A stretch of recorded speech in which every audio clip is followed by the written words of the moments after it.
et j'espère que vous allez bien. Ok, aujourd'hui, je vais vous parler d'une information franchement nouvelle pour certains, mais qui est connue de pas mal de personnes. On va aujourd'hui parler de la crypto-monnaie. La crypto-monnaie, c'est quoi alors?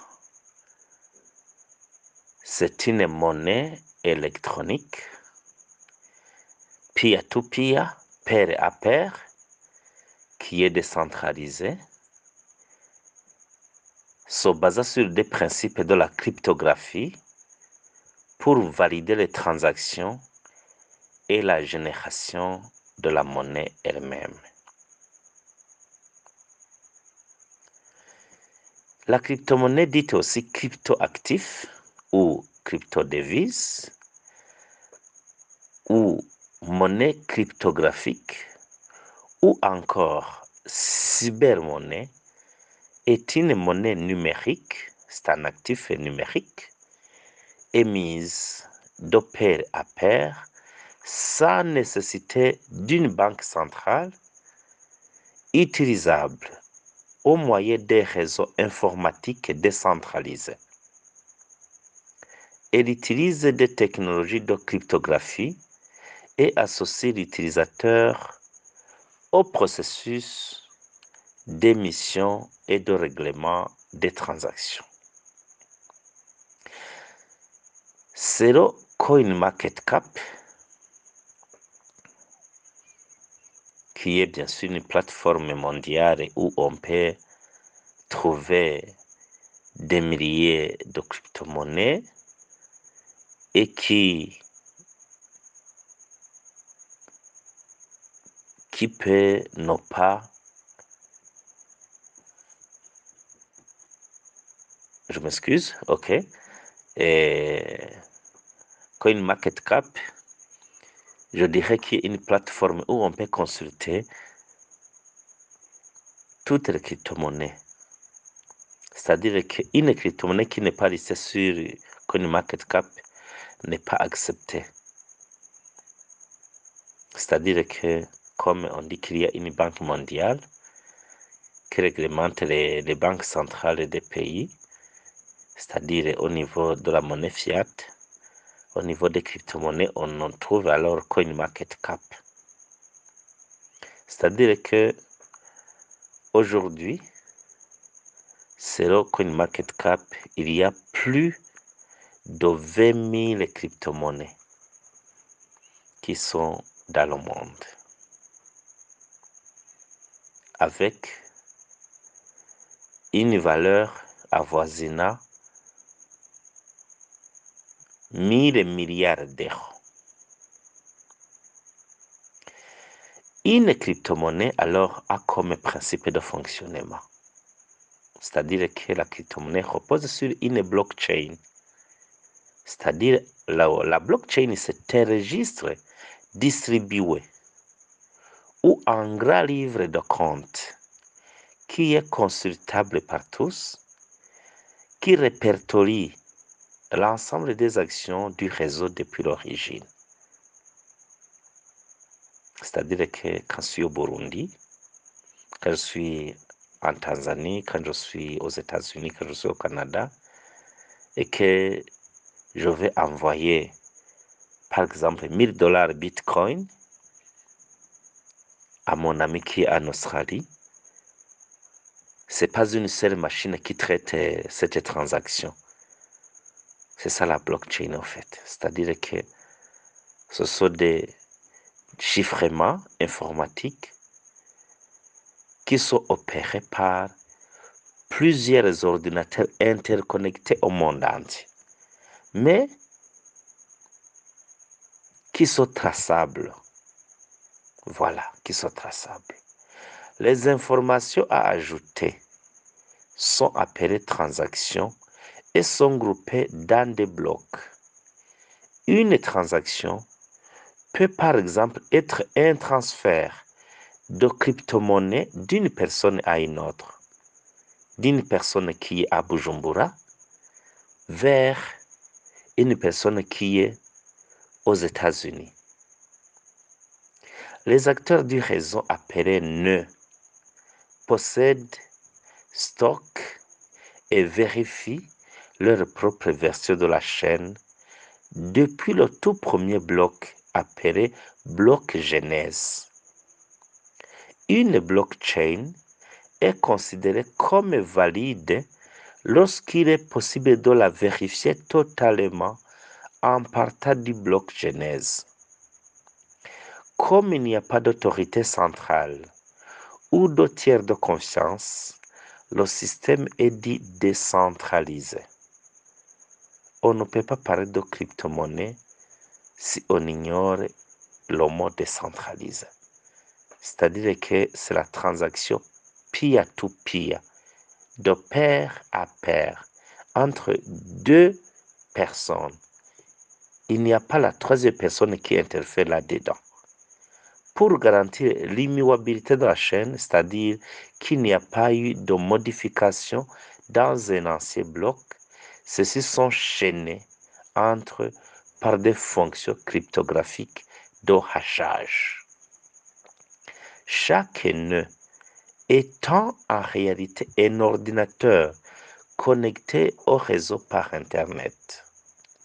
Le système n'opère pas en temps réel car il peut y avoir des tas de latence importants lors de l'envoi ou de la réception des transactions et bloque à travers le réseau. Dans le cas où différentes versions d'une même chaîne existent, la règle est de choisir la chaîne valide la plus longue. Alors, qu'est-ce qu'un consensus et génération de blocs? Là où je viens de parler des blocs, qu'est-ce qu'un consensus et génération de blocs? Afin que tous les acteurs du réseau distribué se mettent d'accord sur une même version de la chaîne et se synchronisent, il convient d'apporter une solution au problème du consensus. Le consensus a donc pour but de désigner l'entité qui sera en charge de proposer un nouveau bloc au réseau, tout en s'assurant que la création de nouvelles unités de monnaie soit graduelle. La plupart des crypto-monnaies ont un plafond, c'est-à-dire une quantité maximale. On dit quoi? On dit supply, maximum supply, à la masse monétaire qui sera à terme en circulation. Ce plafonnement vise à imiter la rareté et la valeur des métaux précieux et à éviter l'hyperinflation. Dès lors qu'un bloc est créé et validé, chaque nœud ayant participé à sa création se voit attribuer un montant de crypto-monnaie ou au prorata de son effort fourni. La participation à la création monétaire appelée minage suit un schéma logarithmique qui a pour objet de reproduire la découverte de l'or ou autres métaux précieux bien sûr. Au début, peu de personnes cherchent de l'or. En trouver est donc relativement simple. Puis comme l'information ne se répand et que de plus en plus de personnes cherchent, l'or devient de plus en plus difficile à trouver et de plus en plus rare. En conséquence, l'investissement des acteurs est de plus en plus important, repoussant les limites et contraignant les petits chercheurs à abandonner. De fait, que la source est épuisable et de plus en plus coûteuse à obtenir. Sa valeur augmente tandis que sa chance de découverte décroît. Cette élection peut se faire de différentes manières selon la nature de la blockchain. La preuve de travail est la méthode d'origine utilisée par Bitcoin lors de sa création en 2009, mais de nombreux travaux sont en cours pour en proposer des nouvelles. Donc, la preuve de travail consiste pour un participant à résoudre un problème cryptographique complexe permettant d'assurer aux autres membres du réseau qu'un effort de calcul conséquent a été fourni de sa part. Alors que la résolution de ce problème exige du temps et des ressources, la solution proposée doit en revanche être facilement vérifiable.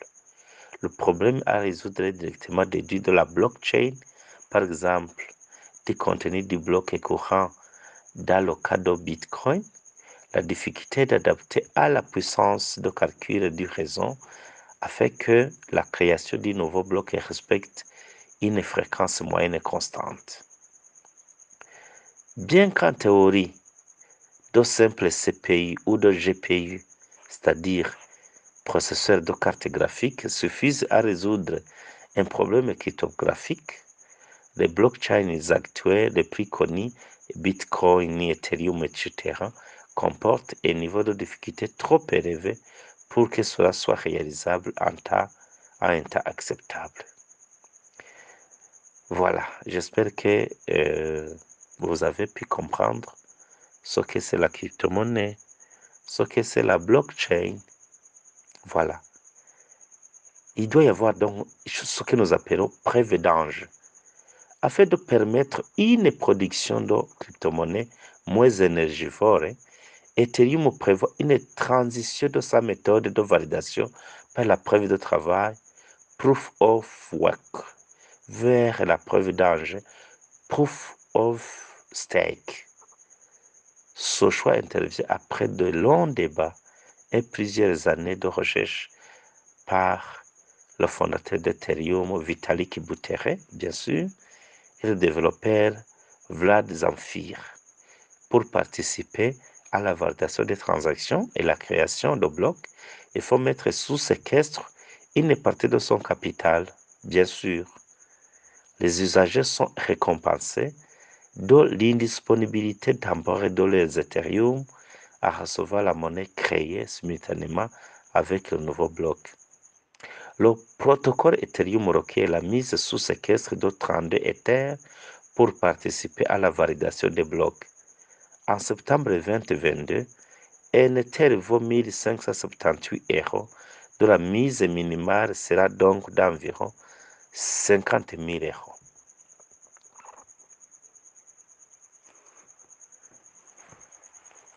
Vous avez pu comprendre ce que c'est crypto-monnaie. Voilà ce que c'est crypto-monnaie. Vous avez entendu d'abord que c'est de la monnaie qui est fabriquée par les algorithmes informatiques. J'espère que vous avez bien compris. Comme il y a des personnes qui ignorent ce que c'est des crypto-monnaies, alors qu'aujourd'hui, le monde entier court vers l'utilisation de cette technologie de paiement, il faut que nous prenions le temps suffisant pour pouvoir expliquer à long et à large ce que c'est les crypto-monnaies. Les crypto-monnaies, bien sûr, qui ne vont pas se substituer aux monnaies fiat directement, mais qui quand même vont faciliter les transactions de paiement, vont sécuriser les transactions, vont assurer la sécurité des transactions financières qui vont se faire, d'ailleurs qui se font maintenant entre des tiers. Comme tout le monde le sait, une monnaie fiat, c'est une monnaie qui est centralisée. Une monnaie qui est centralisée, une monnaie qui est contrôlée, une monnaie qui, bien sûr, a des règles à respecter. Bien sûr, vous avez entendu que même C'est le cas des crypto-monnaies. Comme vous pouvez le voir sur Google, dans l'histoire des crypto-monnaies, crypto-monnaie comme préfixe crypto, du grec ancien cryptos, c'est-à-dire caché, fait référence à l'usage systématique de la cryptographie pour encoder les informations. Des institutions comme les ministres des Finances du G20 ou la Banque de France réfutent le terme de crypto-monnaie, considérant que les crypto-monnaies ne remplissent pas les fonctions d'une monnaie. Ils utilisent le terme de crypto-actif. En France, le terme de crypto-actif fait référence à des actifs virtuels stockés sur un support électronique permettant à une communauté d'utilisateurs, les acceptant bien sûr en paiement,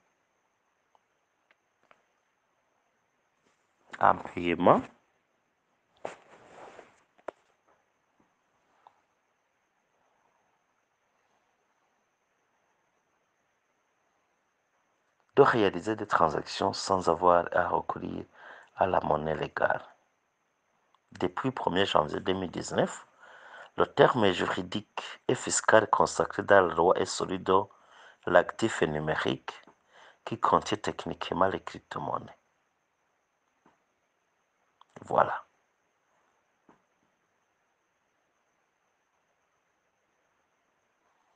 Il y a toute une histoire là-dedans. Mais de toutes les façons, vous avez compris que la première génération des crypto-monnaies est représentée par le Bitcoin en 2009.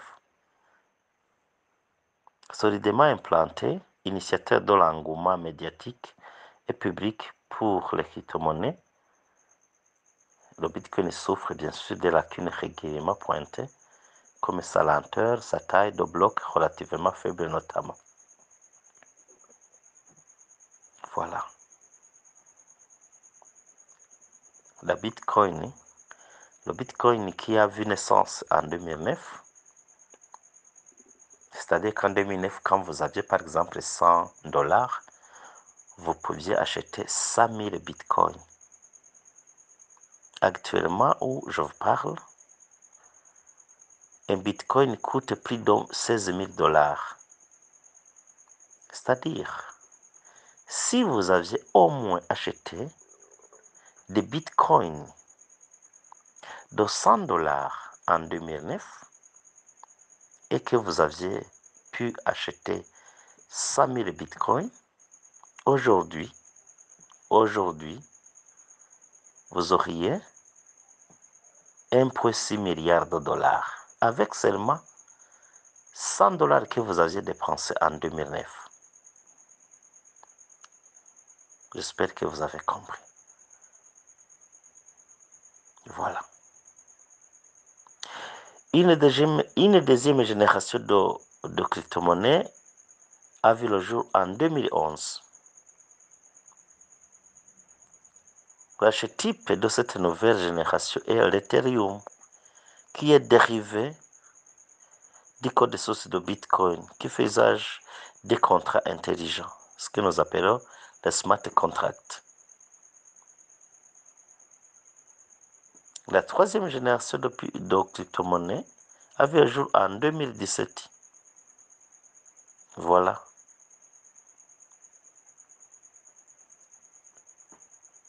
Où est-ce que je vais arriver alors? Le premier stablecoin, monnaie stable, appelé USDT, est introduit en 2014. Le lancement de crypto-monnaie ayant un prix fixe se fonde sur les avantages revendiqués par ce type de monnaie. Confiance supérieure des consommateurs envers une monnaie au cours fixe et moins spéculative, ou des ressortissants des pays où l'instabilité monétaire des systèmes conduit à des restrictions sur le contrôle de leurs capitaux. Voilà.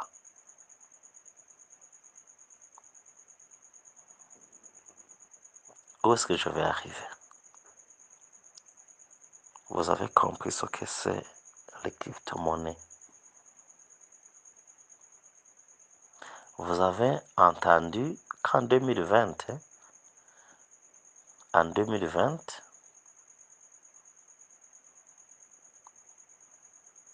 et d'ailleurs en 2019,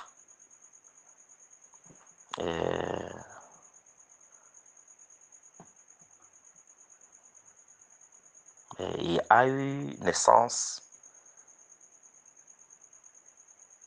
la première crypto-monnaie qui est minée par les smartphones, les Android, les iPods. Cette crypto-monnaie s'appelle P-Network. Voilà. P-Network. P-Network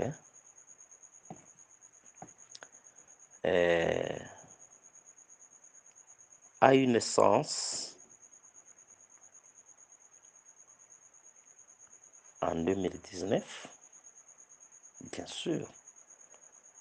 En 2019,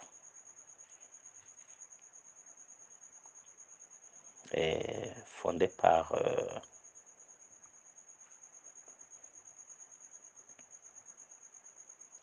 trois individus, des grands intelligents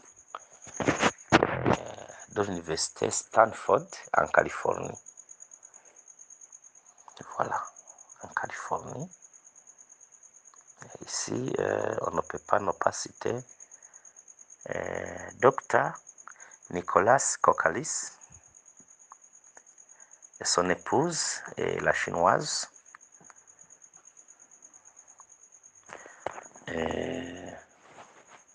et Philippe, les trois personnes qui ont fondé P-Network. Qui est P-Network donc? P-Network, un réseau principal fermé, bien sûr. Jusqu'à la minute où je vous parle, P-Network, c'était raison. C'était une crypto-monnaie qui a été minée depuis 2019, qui a été minée par des smartphones, contrairement au Bitcoin, contrairement à l'Ethereum, qui ont des minages effectués par des ordinateurs. Des ordinateurs. Alors, P-Network, pour ceux qui ne savent pas, c'était crypto-monnaie. C'est une crypto-monnaie qui va bouleverser le monde. Voilà. C'est une crypto-monnaie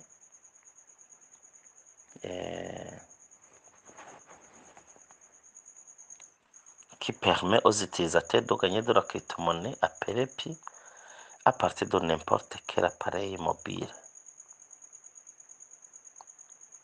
Voilà. C'est-à-dire que quand vous avez votre smartphone, vous pouvez avoir un parrain qui vous donne le lien de parrainage, ou vous pouvez même aller sur Internet, vous pouvez télécharger l'application sur Google, sur Google Play Store. Vous pouvez télécharger l'application, l'installer et commencer, vous inscrire, commencer à miner. Mais mieux vaut être parrainé. Parce que quand vous êtes parrainé, vous recevez directement un Pi gratuitement. Voilà. Alors que notre monde devient de plus en plus numérique, Le développement de la crypto-monnaie en fait de même.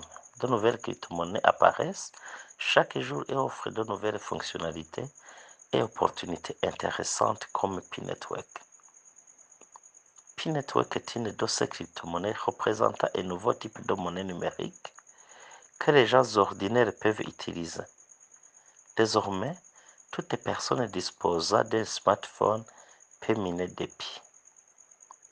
La crypto-monnaie Pi a été lancée en 2019 par 3 diplômés de l'université de Stanford, a été rapidement accueillie par les utilisateurs présentant un intérêt particulier pour les crypto-monnaies. La plupart d'entre eux ont déjà des prédictions sur son prix. Voilà. Il y a ce que nous appelons le prix consensuel. Il y a eu une campagne de vote sur Internet où plusieurs pays du monde ont pu se convenir sur le prix de 314 000. Voilà, plus de 314 000 de dollars par MP. Bien sûr. D'ailleurs, aux États-Unis, ils considèrent que le prix consensuel d'un MP va jusqu'à 1 million de dollars. Mais plusieurs pays du monde, même plusieurs pays africains, ont voté à ce que MP puisse être acheté à plus de 314 000 dollars. Voilà. Je vous ai parlé des 3 diplômés de l'Université de Stanford en Californie. Il s'agit notamment du docteur Nicolas Kokalis, qui est bien sûr le directeur technique d'Opi Network. Son épouse, Dr. Fan Chengdao, une chinoise qui est chef de produit, et Vincent McPhilip, qui est un leader communautaire. Voilà les 3 fondateurs d'Opi Network. Vous pouvez même aller sur Google, vous pouvez les trouver. Jusqu'à la minute où je vous parle, ils sont toujours des grands professeurs à l'université de Stanford aux États-Unis, en Californie. P-Network permet aux utilisateurs de gagner de la crypto-monnaie à partir de n'importe quel appareil mobile. Voilà. Le Bitcoin commence à devenir obsolète car il nécessite beaucoup d'électricité et n'est plus rentable au minage. À part pour les grandes sociétés de minage qui peuvent se permettre de miner 24 heures sur 24, le si précieux Bitcoin. Tandis que la crypto-monnaie Pi est complètement verte. En effet, quand on dit qu'elle est verte, c'est-à-dire qu'elle est minée par les smartphones. Contrairement au Bitcoin, qui est miné par de grands ordinateurs et a de grandes capacités de stockage, qui consomment, qui sont énergivores, voilà. En effet, P-Network utilise un algorithme de preuve de travail sans avoir à payer des factures d'électricité élevées parce que le minage s'effectue principalement sur votre smartphone. Voilà. Alors, P-Network s'est développé en 3 phases. Premièrement, il y a eu conception et distribution des tokens, jetons. Le serveur Pi est comme une grue. Il fonctionne après l'exécution du système décentralisé, simulant ainsi le comportement du système décentralisé. Dans cette phase, par rapport à la phase stable du réseau principal, l'expérience et le comportement des utilisateurs peuvent être améliorés et il est relativement facile à mettre en œuvre. Après le démarrage, toutes les pièces de monnaie pour les utilisateurs seront transférées sur le réseau antérieur. En d'autres termes, le réseau antérieur sera préassemblé à son origine pour bloquer tous les sortes de titulaires de compte créés dans la phase 1 et continuera à fonctionner de la même manière qu'un système entièrement décentralisé. P-Network n'est actuellement pas affiché sur l'échange. Il ne peut pas être acheté avec d'autres devises. La seule façon d'en gagner est de miner avec son smartphone. Voilà la première phase d'OPI. La deuxième phase d'OPI, c'est le réseau de test. Avant de démarrer le réseau principal, le logiciel hôte sera déployé sur le réseau de test. Voilà. Nous, en tant que des pionniers, nous avons déjà effectué ce test. Le réseau de test utilise exactement les mêmes programmes approuvés que le réseau principal. Pour les pionniers, vous savez que nous avons effectué ce test. Voilà. Nous avons installé MetaMask. Puis nous avons fait des tests. Voilà. J'espère qu'ici, tout le monde comprend bien.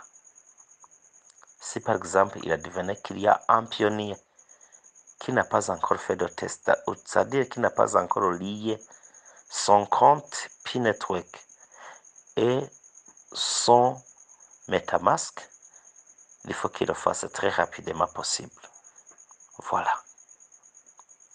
En fait, pour tous les nœuds appelés nodes souhaitant rejoindre le réseau principal, il est recommandé de commencer par le réseau de test. Dans un premier temps, le réseau de test fonctionnera en parallèle avec l'émulateur Pi et fonctionner régulièrement. Par exemple, les résultats des deux systèmes seront comparés quotidiennement pour détecter les lacunes et les pannes dans le réseau de test. Cela va permettre aux développeurs Pi de proposer d'implémenter des correctifs. Une fois que les deux systèmes test et principal seront complètement démarrés en parallèle, et lorsque la communauté sera prête, le réseau de test atteindra un état où ces résultats seront cohérents avec le simulateur. Voilà. Les deux premières phases sont déjà terminées. Ce que nous attendons maintenant, c'est quoi? C'est le lancement de Mainnet, ce que nous appelons le réseau principal. Alors, lorsque la communauté estimera que le logiciel est prêt et qu'il a été entièrement testé sur le réseau de test, le réseau principal officiel de P-Network sera lancé. Voilà. Vous savez qu'aujourd'hui, nous sommes en train de faire des KYC, de Know Your Customer. Vous savez que nous avons effectué des tests. Ce qui reste, nous sommes à la troisième phase, c'est-à-dire le lancement du Open Mainnet, c'est-à-dire le lancement du réseau principal. Un détail important est que lors de la transition vers les connaissances de base, seuls les comptes confirmés comme les personnes réelles seront limités, c'est-à-dire les comptes qui ont déjà effectué les KYC. Moi, personnellement, qui vous parle, je n'ai pas encore passé mon KYC, bien que je viens de passer 2 ans en train de miner. Mais plusieurs de mes enfants, de mes filles, de mes downlines, ils ont, c'est-à-dire les personnes à qui j'ai donné le lien de parrainage, ils ont déjà passé leur KYC. Ils ont déjà fait des migrations vers le wallet. Mais moi, en tant qu'ancien, je n'ai pas encore eu la chance de passer le KYC. Tout en sachant que le KYC, c'est le système lui-même qui vous envoie l'invitation à passer le KYC. Ce n'est pas une personne physique. Voilà. Après cela, la phase E est le simulateur du réseau fermé et le système fonctionnera toujours indépendamment pour indépendamment pour toujours, c'est-à-dire éternellement, parce que c'est un réseau décentralisé. La communauté Pi et l'équipe principale Pi proposeront des futures mises à jour du protocole qui seront proposées par le comité. Comme d'autres blockchains, bien sûr, les mises en œuvre et le déploiement dépendront des nœuds qui mettront à jour le logiciel de minage. Voilà. Comment alors vous pouvez miner, exploiter la crypto-monnaie Pi Network? Le minage du Pi est très simple et intuitif. Voilà. Même la plus vieille personne peut vraiment faire le minage. C'est vraiment très facile. Quand vous avez déjà installé votre application Pi Network, vous appuyez une fois les 24 heures. Une fois les 24 heures.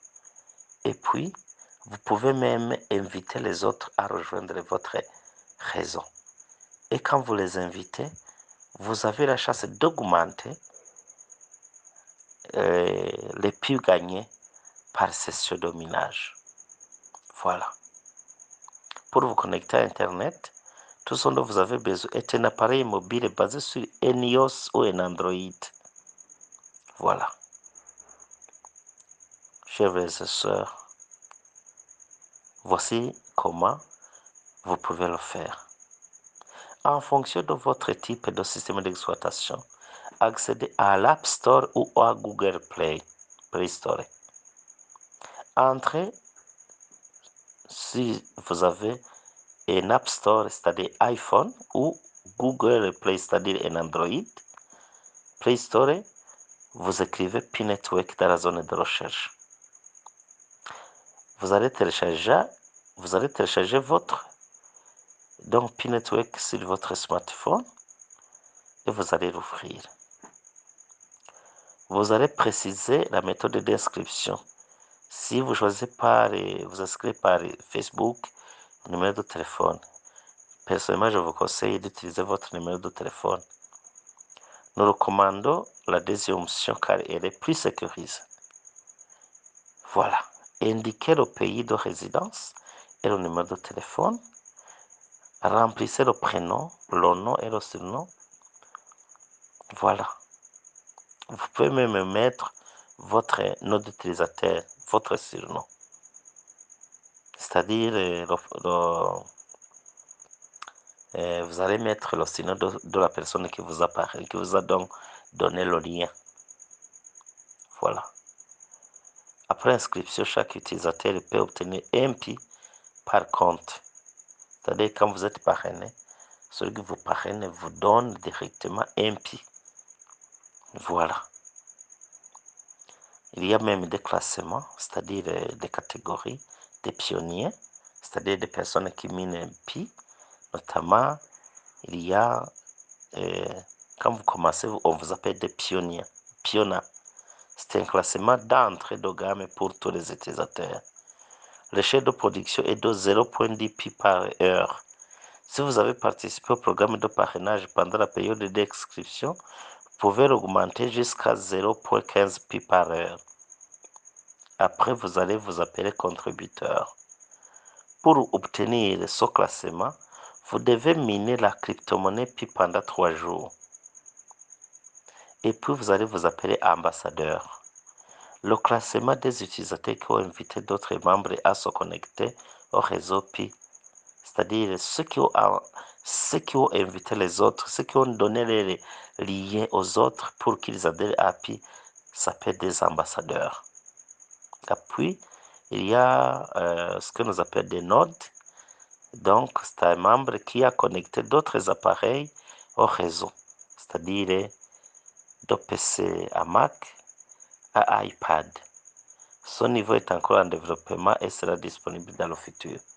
C'est-à-dire qu'après le minage par téléphone, nous allons donc utiliser des nodes, c'est-à-dire nous allons connecter notre système téléphonique donc à des ordinateurs ou à des iPads. Voilà. Lors de l'ouverture de l'application, vous devez appuyer sur le bouton miner. Vous n'avez pas besoin de garder l'application ouverte. Cliquez simplement sur le bouton une fois toutes les 24 heures et l'application minera la crypto-monnaie Pi toute seule sans votre aide. Le minage ne décharge pas plus rapidement la batterie et n'affecte en aucun cas les performances de votre smartphone. Voilà. Où stocker les crypto-monnaies alors Pi?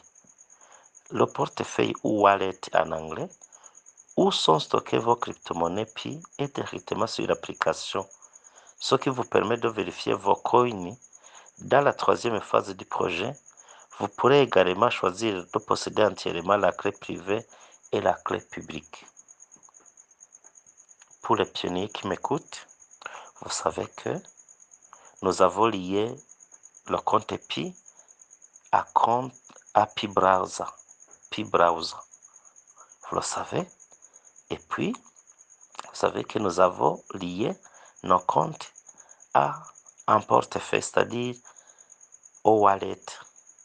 J'espère que toute personne qui est en train de m'écouter a sauvegardé les 24 passe-phrases, les a jalousement gardées, les a écrits quelque part, parce que ces 24 mots, si vous les perdez, vous allez perdre vos Pi. Voilà. Où échanger la crypto-monnaie Pi? La crypto-monnaie Pi pourra être échangée sur certaines places de marché, c'est-à-dire des plateformes d'achat et de vente de crypto-monnaies à la phase 3 du projet, c'est-à-dire lors du lancement du réseau principal, OpenMainet. Il sera possible de l'échanger contre d'autres crypto-monnaies et même d'acheter des biens avec Pi. Voilà. Où est-ce que je voulais arriver alors?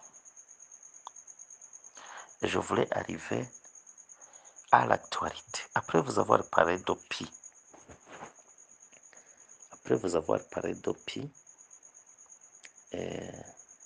je voudrais vous citer la citation du fondateur d'OPI, Dr. Kokalis Nicolas, où il a dit que la période fermée actuelle du réseau principal est spécifiquement conçue pour permettre à des milliers de pionniers de compléter leur KYC et de transférer les Pi vers le réseau principal. Voilà. C'est-à-dire que il y a des personnes qui sont impatientes, des personnes qui disent pourquoi on n'ouvre pas. Voilà. Vous avez la réponse. Il faut attendre le lancement du réseau principal. Voilà. Il faut attendre le lancement du réseau principal. Alors, avant ce lancement,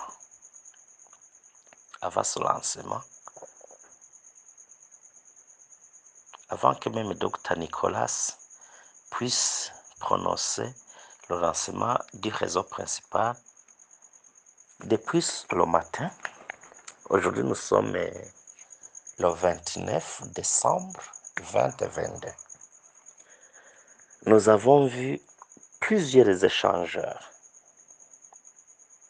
en ligne qui ont listé Pi Network,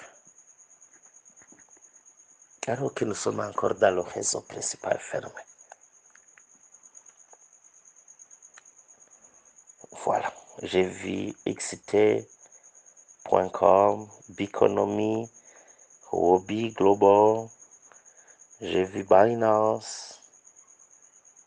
Voilà. Mais, mes chers amis, chers pionniers qui m'écoutez, soyez attentifs. Soyez, s'il vous plaît, attentifs.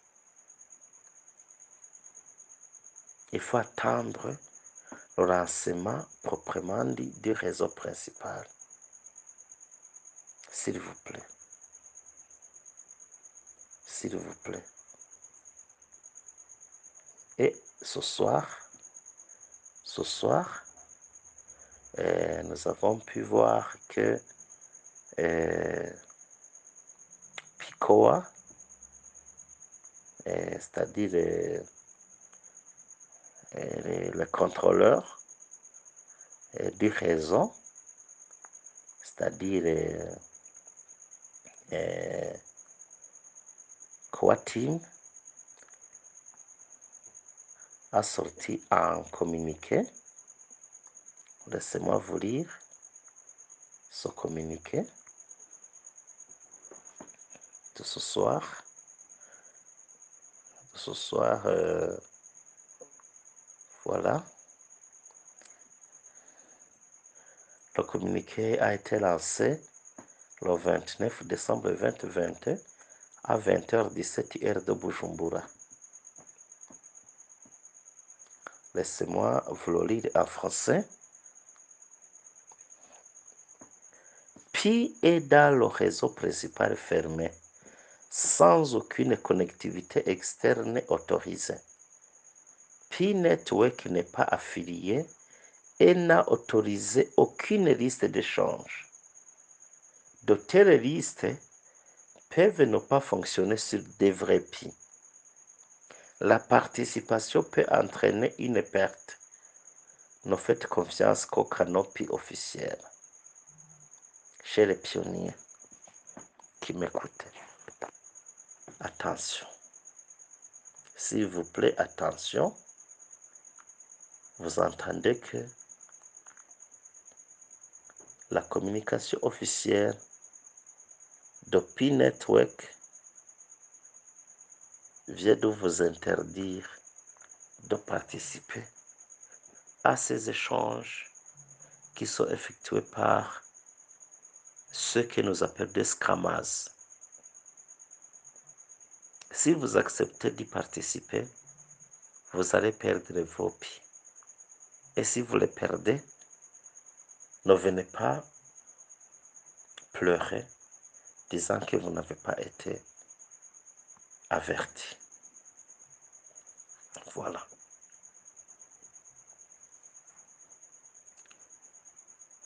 Je vois un commentateur qui a dit, si vous achetez Pi sur les échanges maintenant, c'est-à-dire ces faux échanges, ces échanges qui disent qu'ils vont échanger Pi contre USDT, vous achetez $ chaud.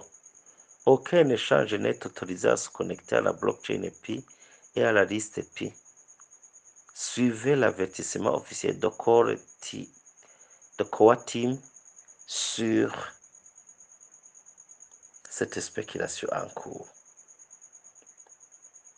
Voilà. J'espère que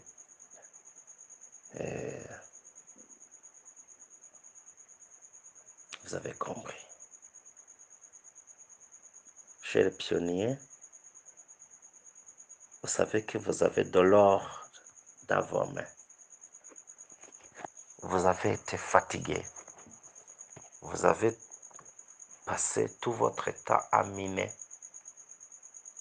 Et mois, 6 mois, une année, 2 ans, 2 ans et demi, 3 ans. C'est le moment d'être récompensé. Même si vous pensez que c'est tard, même si vous vous sentez impatient, soyez patient. Pour ceux qui ont déjà passé le KYC, dont les KYC ont été approuvés et qu'ils ont déjà migré vers les wallets et qui possèdent des Pi sur les wallets, s'il vous plaît, attendez. Attendez que Coa Team, c'est-à-dire la communication officielle, puisse tomber. C'est-à-dire, attendez que le réseau principal soit ouvert. Sinon, vous allez regretter. Vous allez pleurnicher. Vous allez vous suicider. Voilà. Nous savons que le prix consensuel n'est pas encore livré, mais nous savons que toute personne qui possède des COA, qui possède des Pi Network, c'est-à-dire donc COA Team. Importantly, va Remember, nous the communiquer current and closed period of le prix mainnet is consensuel specifically designed to allow millions of pioneers to complete va their se sentir KYC bien, va and effectuer transfer their plusieurs PI to the activités, mainnet, while the va community accomplir focuses on beaucoup creating d'activités de utilities son rêve. and bootstrapping the ecosystem Alors, without any external retenons-nous un distractions. peu. En tout cas, demain, nous allons danser. Bonne nuit.